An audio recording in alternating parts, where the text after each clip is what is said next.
and we're doing a re-recording of my presentation for the inaugural Smart Grid Education Seminar at Foothill College on March 20th, 2012. And I'd like to thank Judy Miner and the Foothill College for hosting this event. In particular, I'd like to advocate for the fine solar panels in their parking lots as we all came to this event. And the power producer, a fine example for Silicon Valley, and I hope one day every parking lot in Silicon Valley will have such a system. The seminar today is to talk about electricity, primarily from a customer point of view. And we know where electricity comes from. It comes out of the wall.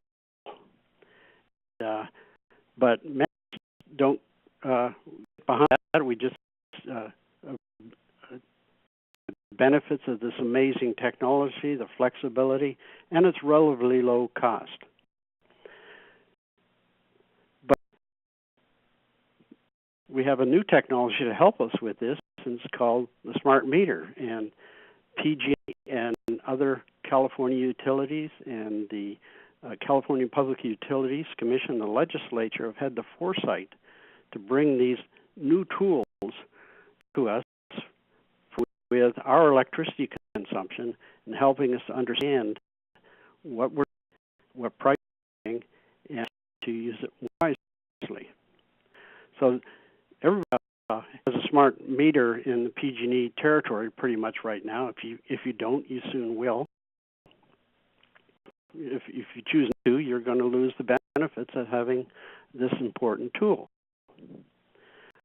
My meter, I need the following information. When I can log into the PG&E website and electricity consumption up through the 4 and 15 minutes of the day. So what this shows that in the night the consumption is relatively low. I get up early in the morning and we do activities, and it's actually the peak of the day for us. Then through the we use varies, and then there's a peak again at night. Everybody's pattern of consumption will. We can learn just from looking at this what we're how we're electricity, and perhaps even make some savings. So it's free to customers today. Lower right of the slide, there's something there. There's a green button. And that's a feature being brought to by the new smart activities to help us automate the meter information to actually load it into where it can help analyze consumption we have for every 15 minutes of this previous day, but for per year, and be able to make better save money and to save energy. I fairly soon from PG&E and other service for other utilities, at least in California, the ability to get the same information just a few minutes, seconds ago, so you can see in real time exactly what you're consuming, and thereby even have greater control and greater understanding of how you're using your electricity. Where do you come from? Well, this slide we can use to explain how the electricity gets to that wall socket through your meter. The is you, and you have solar panels, you may have an electric car, you may have some of your own generation, and you may have some other appliances. That power gets to you only located by the yellow dash line. First, the distribution lines that run up and down your street that are lower voltage than the transmission lines, and they get converted into a voltage you can use in your house. Then, if you're down beyond your substation, you'll see those high voltage, larger towers. They're called transmission lines that take power from parts of the state and from the larger bulk generators, such as the hydro and the nuclear and the larger generators and perhaps remote wind farms, and bring you through this grid. So that when you turn on a light or turn on a switch, the adapt all the way back through the generation to deliver to you exactly the amount of power you need at the location where you are. It's a very interesting machine. Now, for many years, the owner of the bulk transmission distribution was all owned by companies such as PG&E in its territory and Southern California Edison in its service territory. They had up at the top operational centers that do all of this from their particular location. But through federal policy and state policy, we begin up the provision generation to alternative suppliers. So now we can have independent generators, not by PG&E, and independent generators not owned by Southern California Edison or in the other utilities, who will compete and perhaps with the existing utility generators to provide the power at the most and low, potentially this cost way. So that's required the introduction of markets, and enable us to help the source. And markets like this include markets like the California Independent System Operator and other similar ISO independent system operators and regional transmission operator markets in the country. Now, the advent of service providers help you energy, whether you're a large building or industrial plant or perhaps even a homeowner. In some cases, they have the right to sue energy instead of the local utility, because they can buy that energy from independent generators or other sources and then compete with existing sources. So in various parts of the country or in various parts of California, for some customers, they have the opportunity to buy their energy from service providers, but in cases just to help them manage their energy better. Your domain, the customer domain, it's got more character to it than just a pure customer. We have types of customers. The customer include you in the home, you go to work in your commercial buildings, and you go to a factory location, and you're a different type of consumer. In all cases, you are a consumer, whether you be an employee or manager, decide how to use electricity as part of your life, or certainly at home. Some live in multi-dwelling buildings, and others will live in single-family residences. But the factors at work. In the home, you have a meter, you have appliances, you may have that to help control that, you may have solar or perhaps some kind of wind generation for people. And so that's a little network that services you need from electricity. This happens for building where they may have building and made of storage. They may have their certain heat and cooling and even maybe storage and the operation of those buildings. It's true for the industrial automation, industrial automation and pumping loads and machinery and motor, all that sort of thing that have to be managed and controlled to use power. And this new actor, which is the electric vehicle. The electrical has an opportunity to put more load or use more electricity as a substitute for gasoline. But in cases in the future, people contemplate they could also be a storage and a source of power to come back to the grid at various times to help with grid reliability and grid stability. So customer don't need to interact with the rest of the grid. And so the question, how do we operate all the devices in home building things in a way that it properly interacts with what the grid can deliver to us at whatever prices it can deliver it to us at. Moving on, we have a number of challenges in California and in many other states that make this customer and the grid changing.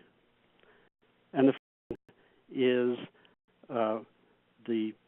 that the Monte we use at different hours of the year vary a lot.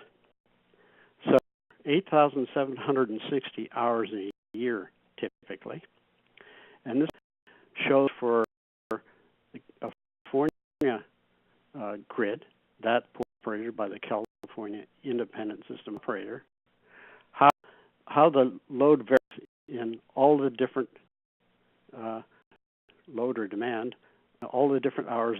So you see in some cases over on the left, the price of the load is as low as about 17,000 megawatts. That's 17 gigawatts.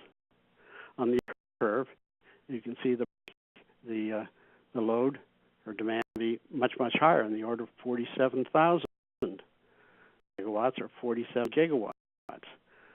This is one large power plant, like a nuclear power plant, or perhaps two large plants.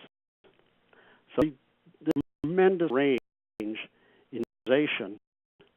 And of course, we have to have enough generators available, enough transmission available to serve the highest load of the on the grid, plus a substantial reserve margin in case there are problems with individual generators or individual transmission lines. You see a very large fraction, perhaps 10 to 12,000 megawatts, gigawatts of electric demand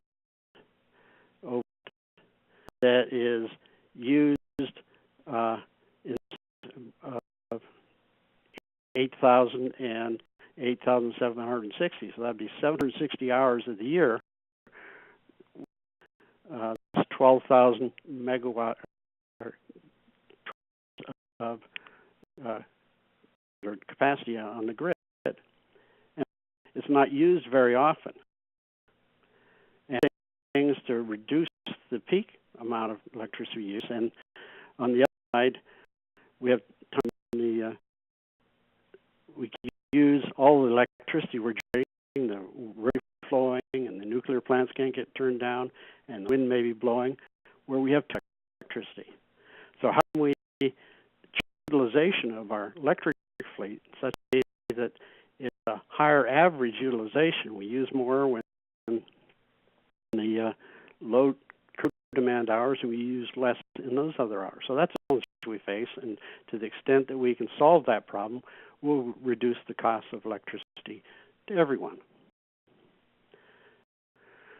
Another problem we have, or if you want to put it, is that in California we've made a decision to move towards a lot more renewable energy on the grid. In fact, it says we will have 33% of the energy we to customers come from renewable energy.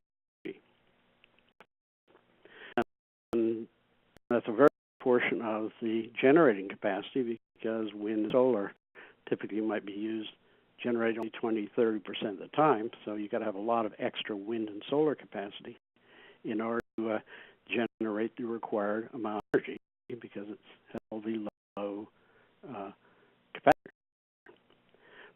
Is that the amount of wind we get at any portion of the day is solar we can get. It can be variable. In some cases, wind will blow steady all day. In other cases, which is typical of California, the wind will heavily during the night when our power demand is lower, and then suddenly drop off in the morning, up in the evening. Now, solar generation, it goes by, we get the maximum solar output, but of course we get nothing from it at night.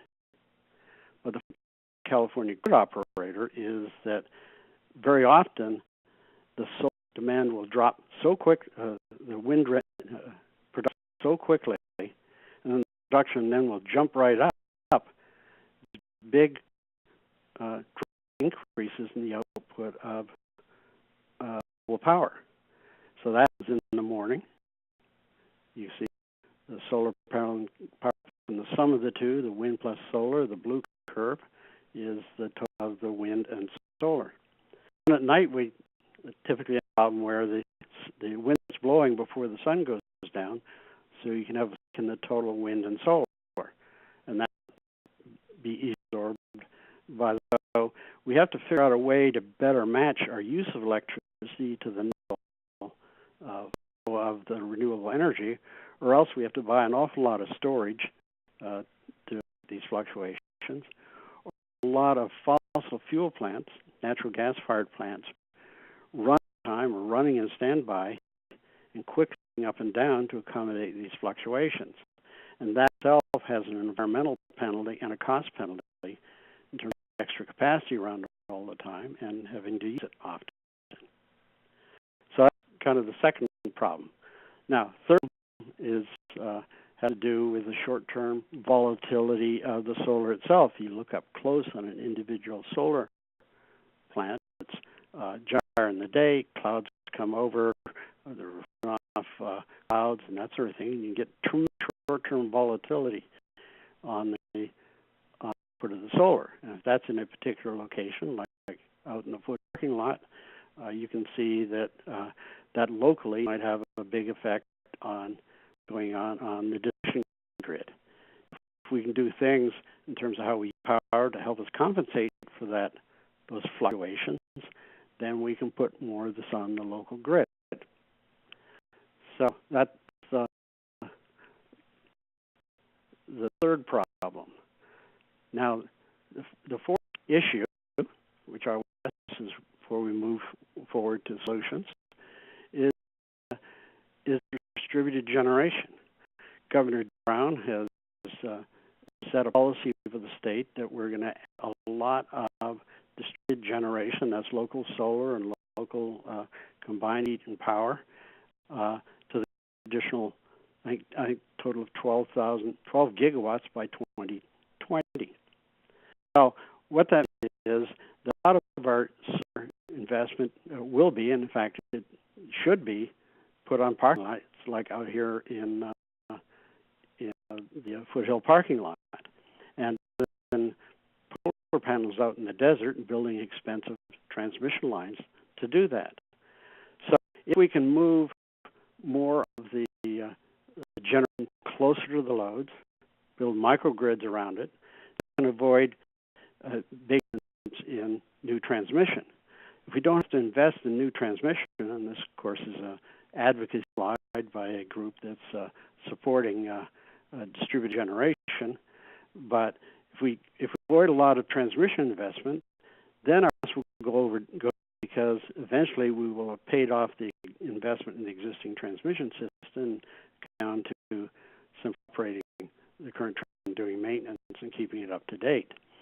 So there's a choice there that if we can move to a more distributed to the load use of electricity from renewable sources, then we can save a lot of investment in transmission. So that's an opportunity and not a problem.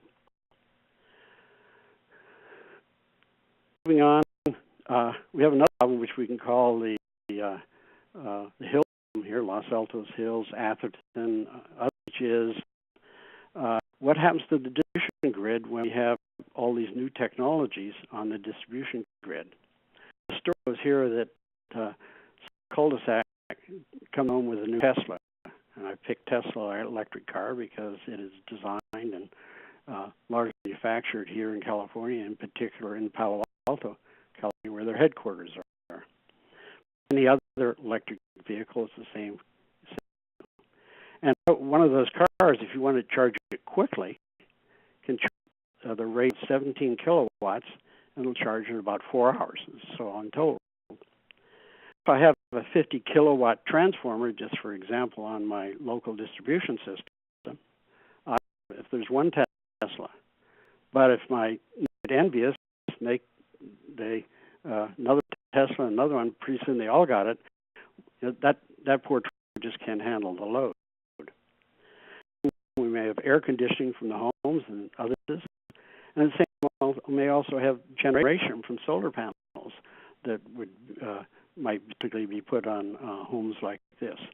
We operate that local grid such that people can charge cars when they want to, make it for the customers on that local grid. And how can we deal with a situation where the panels may sometimes be producing more power than people want to use during the middle of the day because everybody's off at work?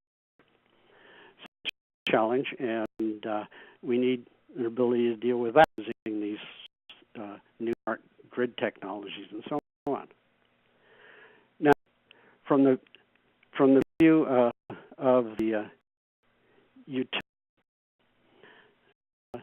from a customer who has solar would see solar would of course see most of that solar production during the middle of the day. Might be home, might have low load at that point in time. Come at night or in the evening, during the night, he needs electricity, so he's going to draw on the grid for that electricity.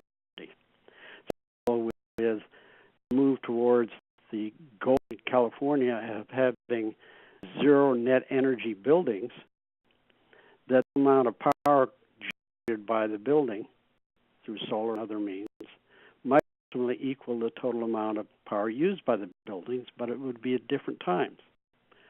So using the grid essentially as a storage battery for the homeowner to use wants to and draw on the grid at other times when he has the grid when he has a surplus. Now, if the utility is net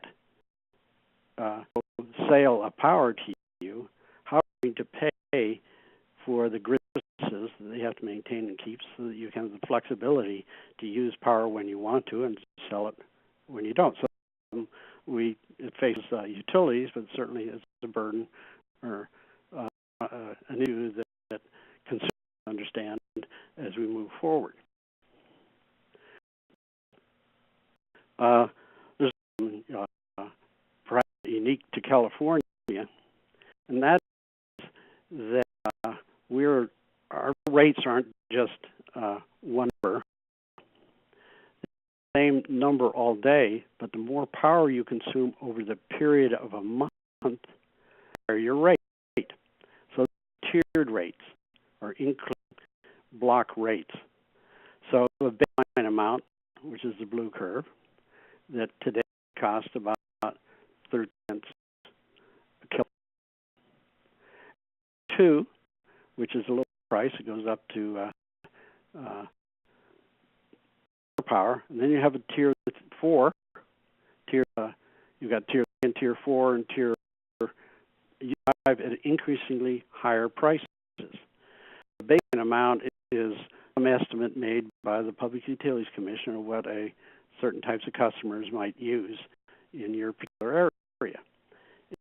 As you accept that total amount of energy over a month, you pay these higher and higher rates. Turns out many are in the higher tiers simply because the baselines are set. There is a rate strategy for 2 reasons. One, to encourage efficiency. By you use more, you pay more. But it was also set up to pay for a couple of special programs. One of the programs was to pay off some of the excess money that had to be recovered after the banks and other problems around 2001, and decided that the higher users, larger users, would pay more of those costs.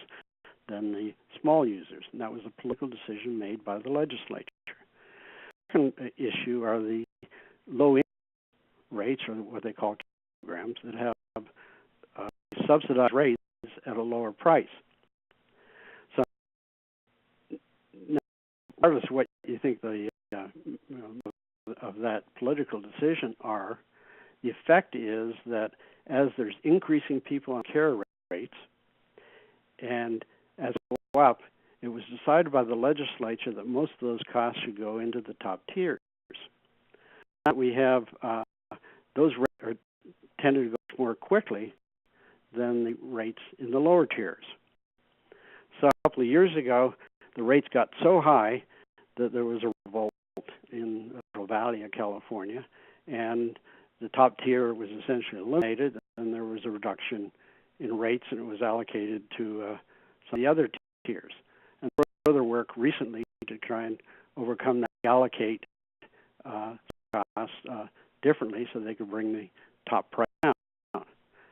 To this projection done by PG&E along with utilities, as continue to go up for various reasons, and because of the that into the rate classes, we're going to be in the same challenge just from now, particularly when we get to 2020 and 33% renewables. And if all of the increase in costs are assigned to the upper tiers, that makes the rate in those upper tiers very low.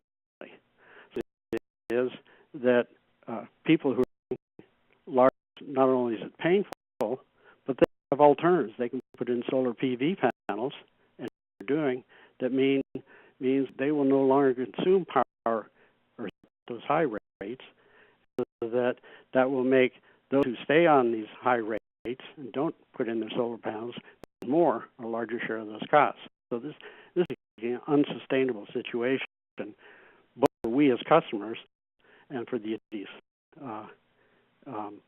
as a business.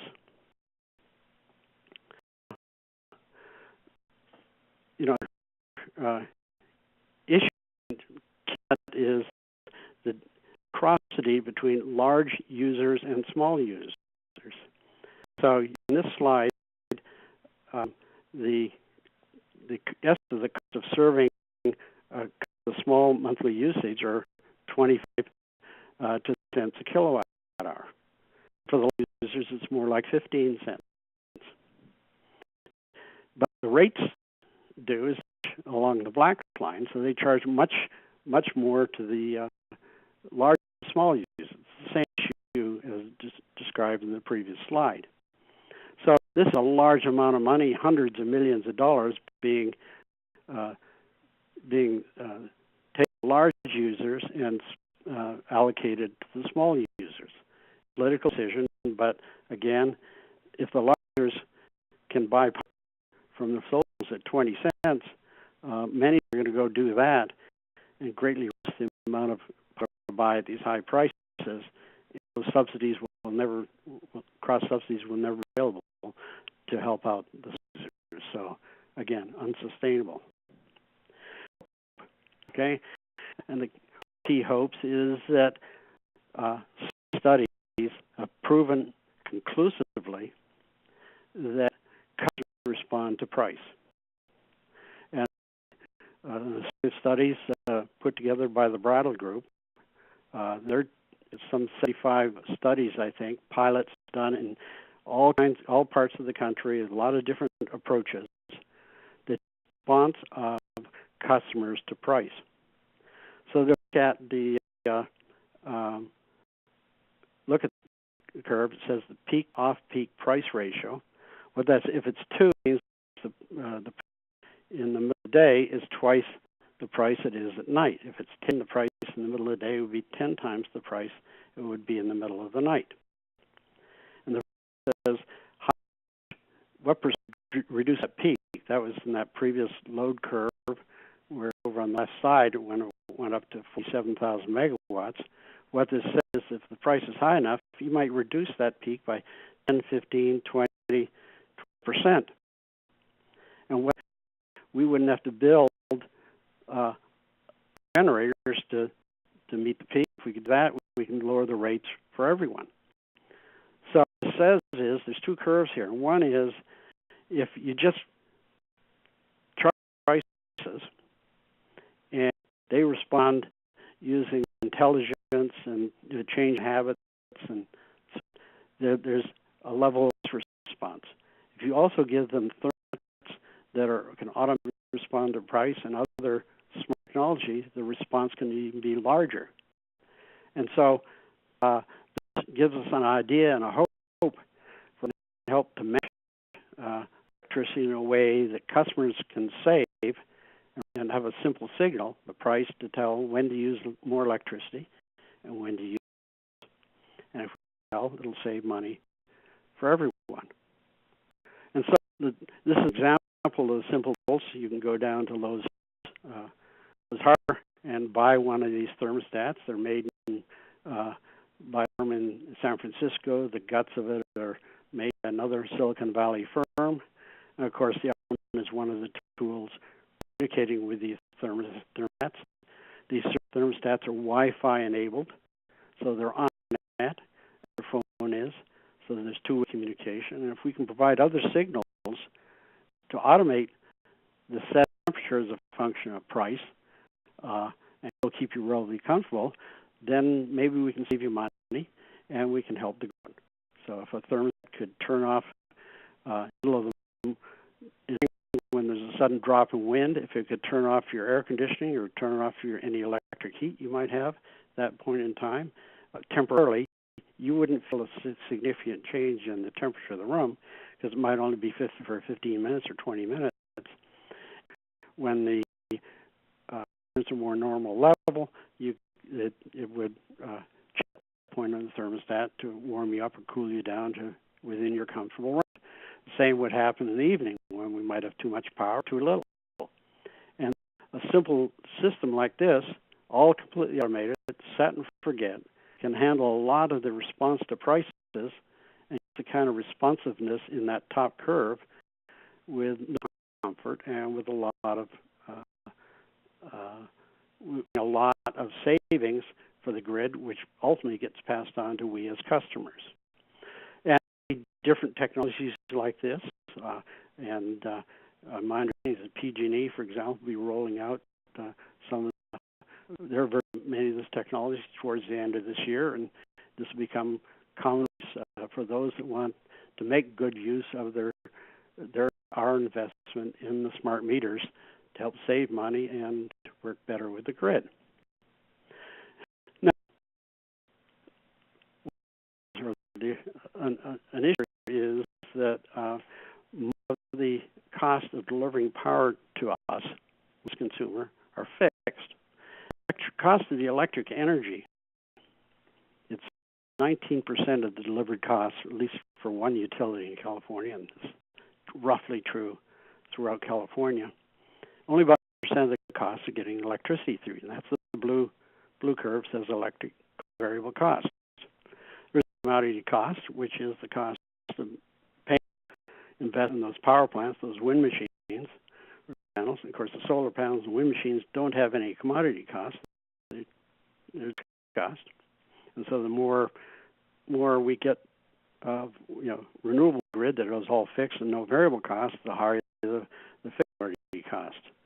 Now, the 2% over there for the transmission cost is also part of the wholesale cost of electricity. So you add the electric commodity cost, and the transmission cost, and that gives you half of the wholesale cost. Half for costs are retail adders to the wholesale cost.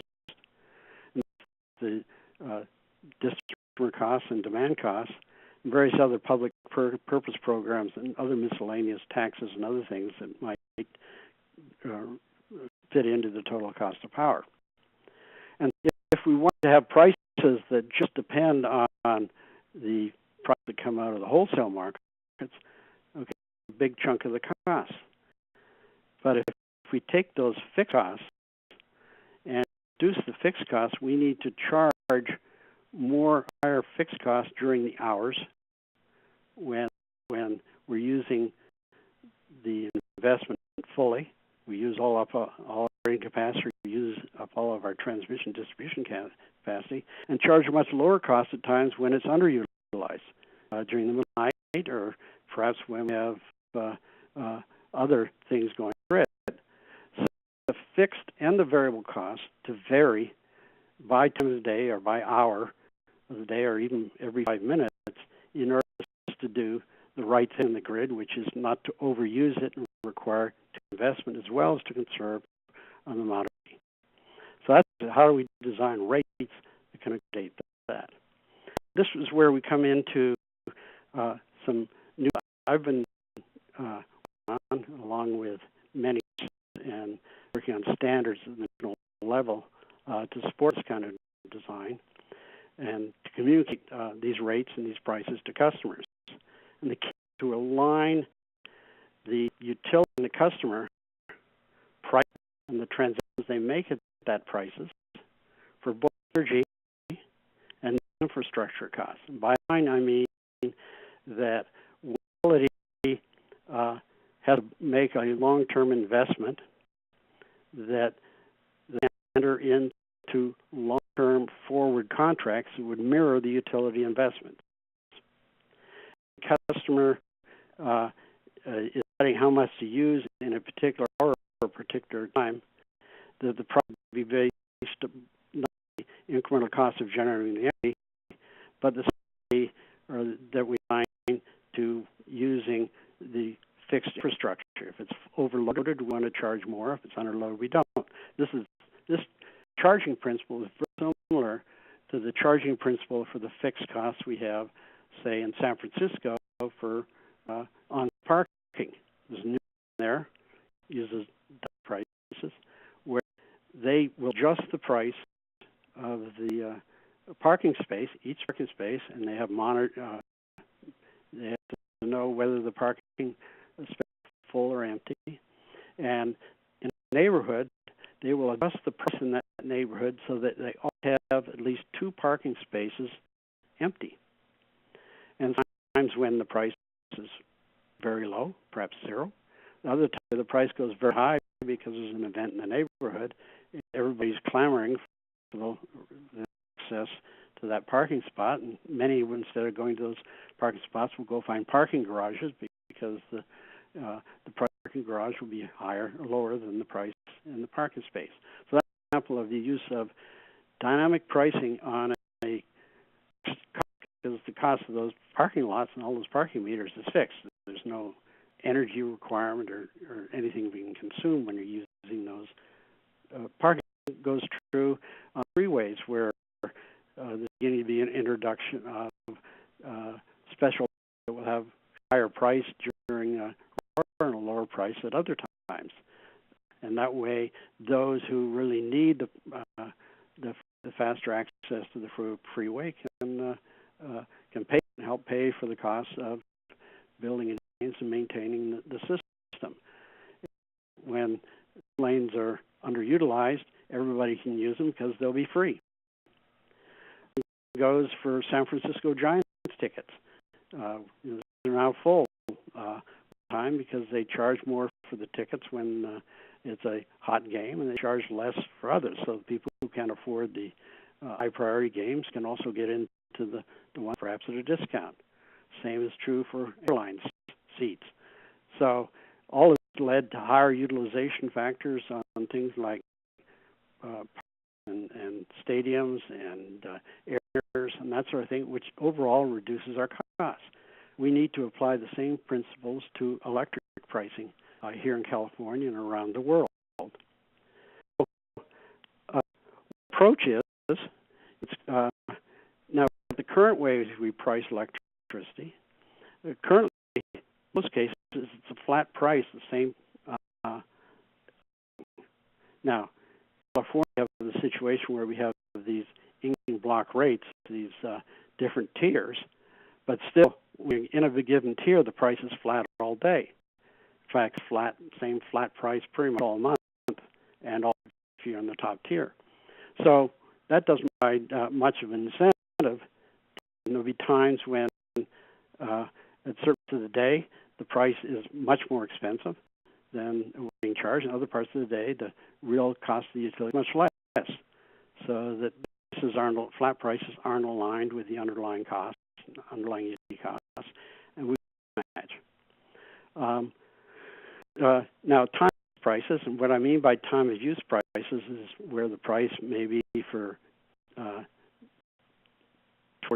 10 off, say 12 off-peak hours might be lower, and the on-peak hours, 12 on-peak hours, it might be higher. And certain days, maybe they have what's called a critical peak price, where they greatly increase the price. That's a partial move in the right direction because it begins to align prices more closely with costs. But the critical peak pricing is it's got to be very useful, so that those people who really need the power during those hours are going to pay a terribly high price, and of course they're not going to know when it's going to happen. So this will be a fairly volatile situation. It's an improvement. The real-time price can produce an exact match, if properly done, between the price on the utility and the cost to consumers, and there it encourages much better alignment of costs between the consumer and the utility.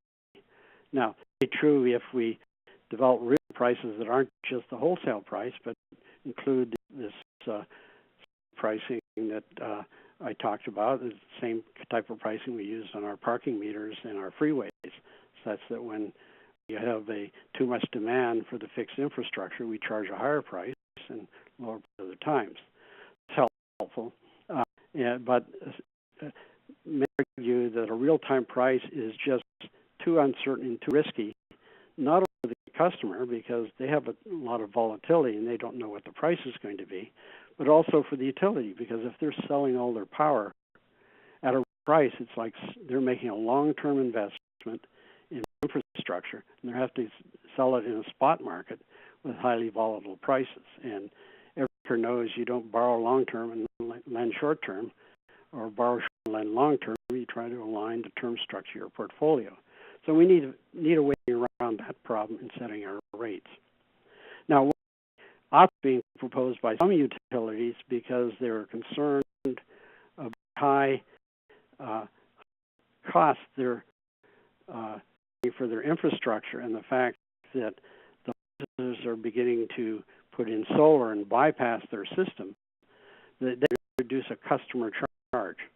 Customer charge would be a fixed monthly charge, perhaps by some customer. They were essentially infrastructure costs. Now, that you'd add something like a real-time price to cover the commodity price.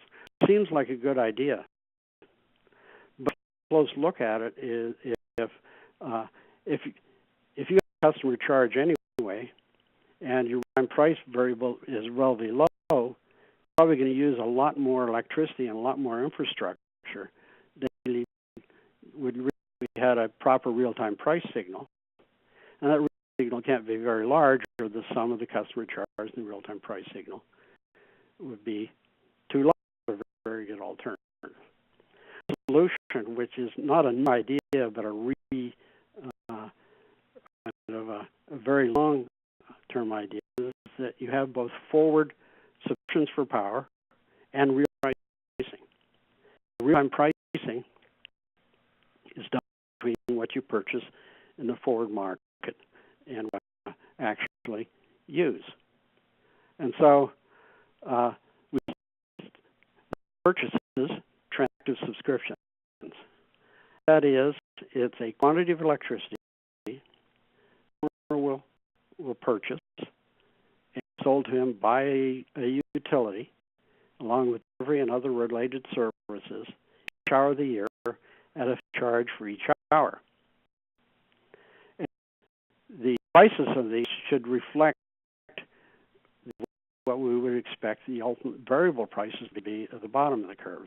So you won't see by buying forward the subscription, but more certainty that for the amount of power. And what it will provide is a guaranteed revenue to the utility and a guaranteed supply to the customer. So that's helpful in managing the risk for both parties.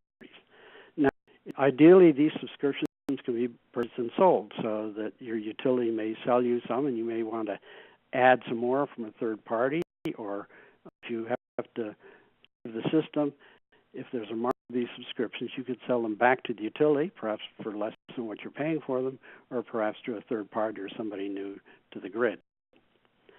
This would be applied to the or the amount of electricity you contracted for under the subscription.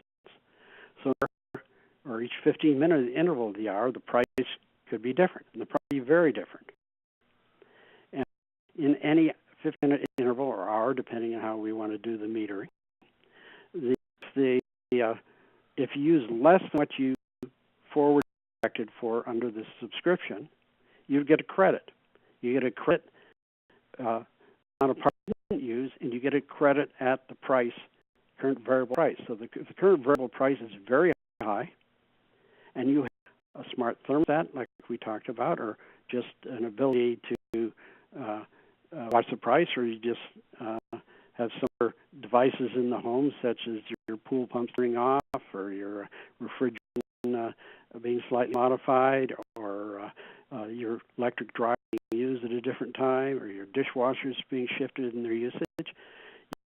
You could get a very large credit when the price is very high by using less than what you contracted for. This can be done all automatically so that you don't have to think about it. At the time, if the variable price is higher than what you contracted for, and at that point in time, the variable price is very a lot.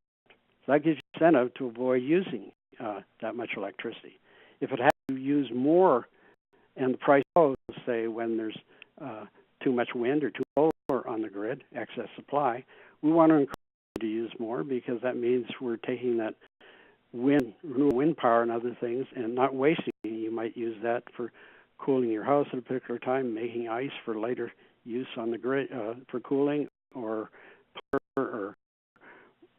whatever other activities can be shifted slightly in time.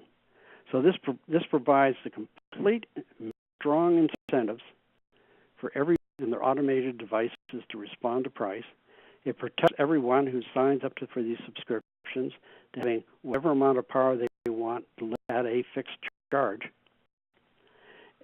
And it aligns the incentives of the utility with the customer so that they can make their investments and be assured that the customer is going to pay the fixed cost of those investments, while at the same time not investing, because when we have overutilization of our transmission, distribution, generation, the price will get very high and people will do things to shift the utilization of electricity. That will reduce, again, the overall cost of electricity, because we're building less infrastructure, and savings will get passed on to customers through lower average rates. So this is when, and it's particularly important as we put renewables on the grid, because what we talked earlier, the high volatility of those ability using price to get the devices we have to follow the output of wind and solar. And so this concept of transactive subscriptions and the variable price associated with them is the subscriptions are an obligation of both the utility and the customer. So that is, the customer is obligated to pay the investment of the utility, and the utility is obligated to deliver a product that the customer signed up for. We, to the extent the politics support it, provide subsidized low-price subscription for care customers. So they just get the forward contract discount if that's the state that wants to. But they would still face the same incentives to conserve or save power. And so if they use more power when it's cheap and use less power when it's expensive, they can even further reduce their bills. So that makes sense for everybody because it reduces the total cost of power. Again, we'll have equal incentives to respond to the scarcity or abundance of our infrastructure and the energy we're producing. The system hedges risk for both the customer and utility. So we don't have to be, we can allow ourselves to be exposed to these volatile prices, both as a utility and a customer, yet we have a fundamental hedge built in because we have these forward subscriptions for power for fixed quantities of power.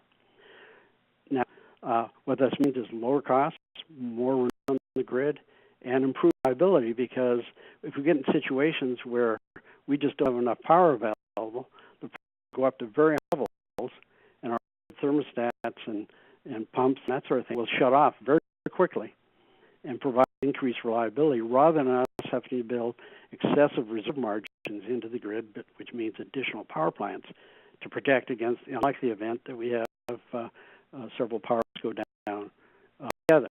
So this is even savings in terms of improved reliability at a lower cost.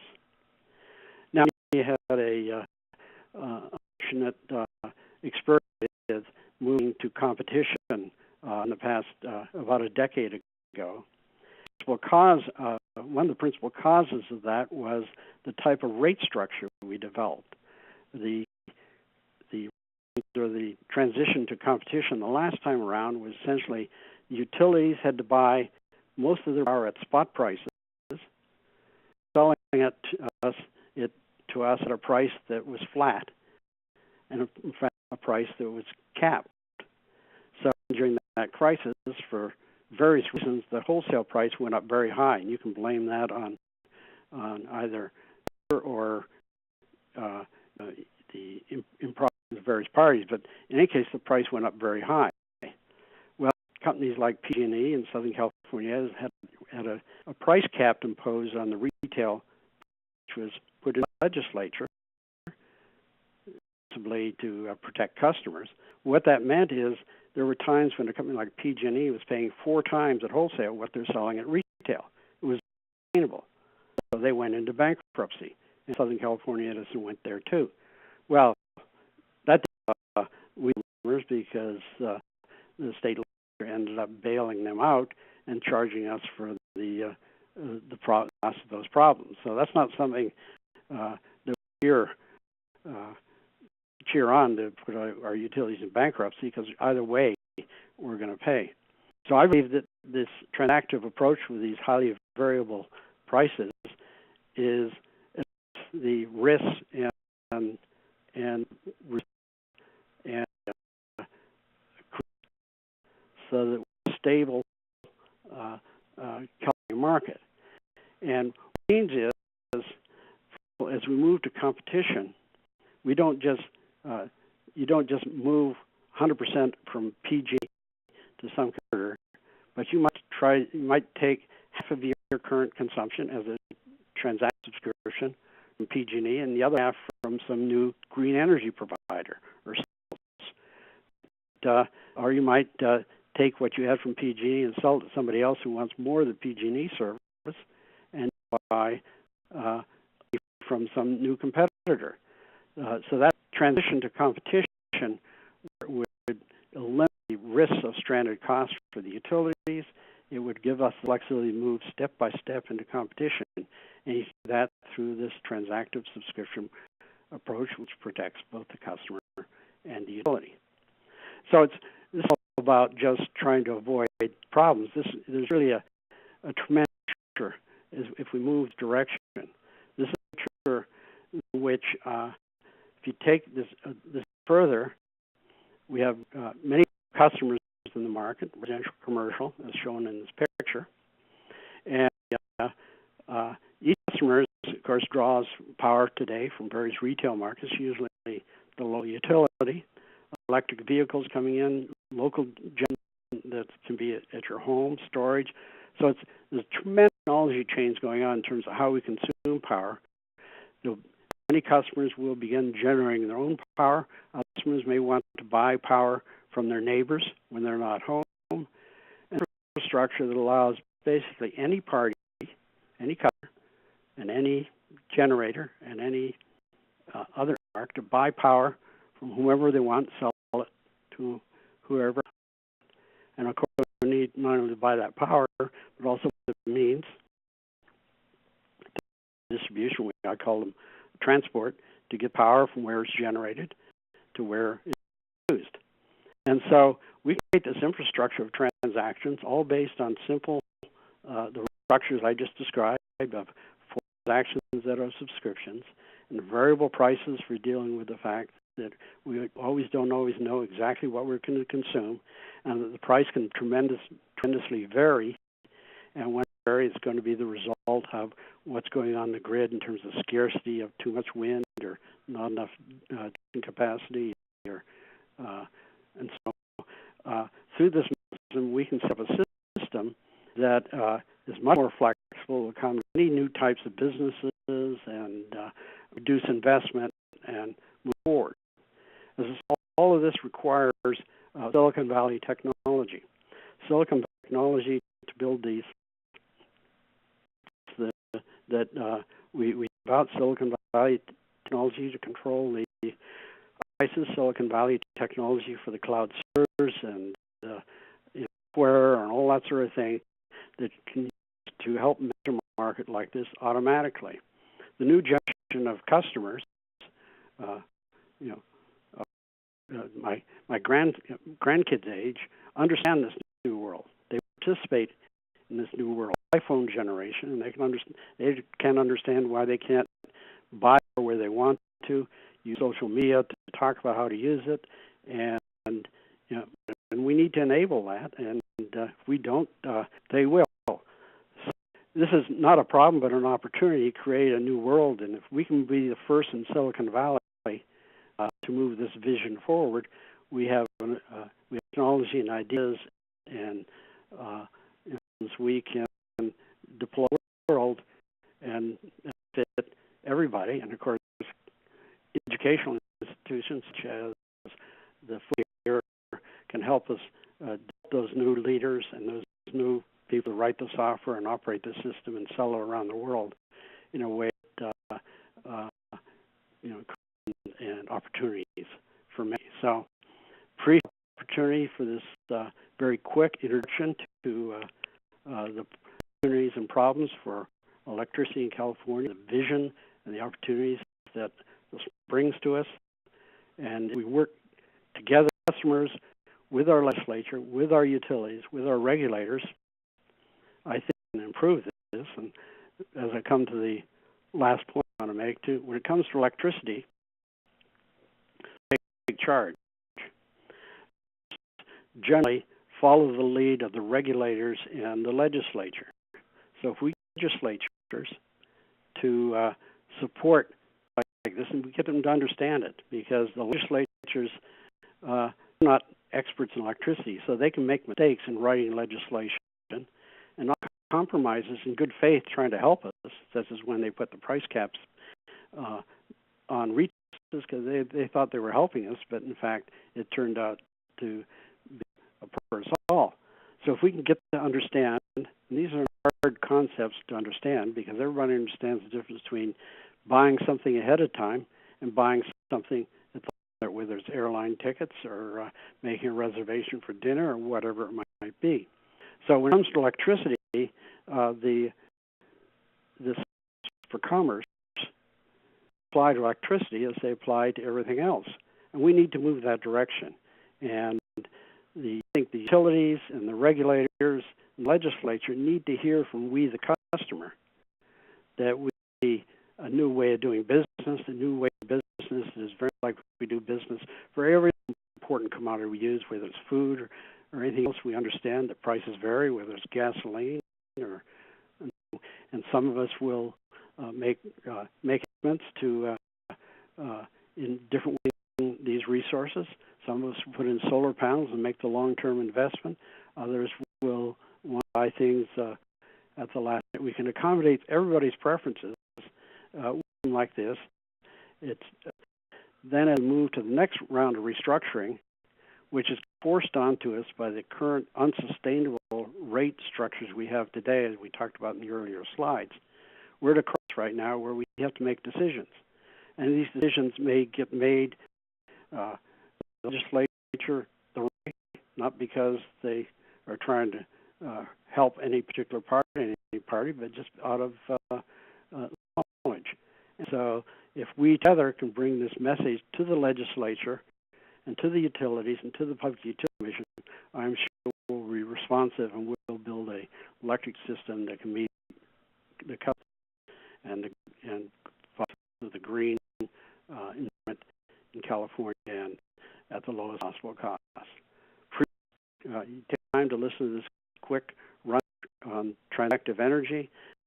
Feel free to contact me at w.temix.com or at TeMIX.net if you'd like further information. And I look forward to working with you to support this new vision. Thank you very much.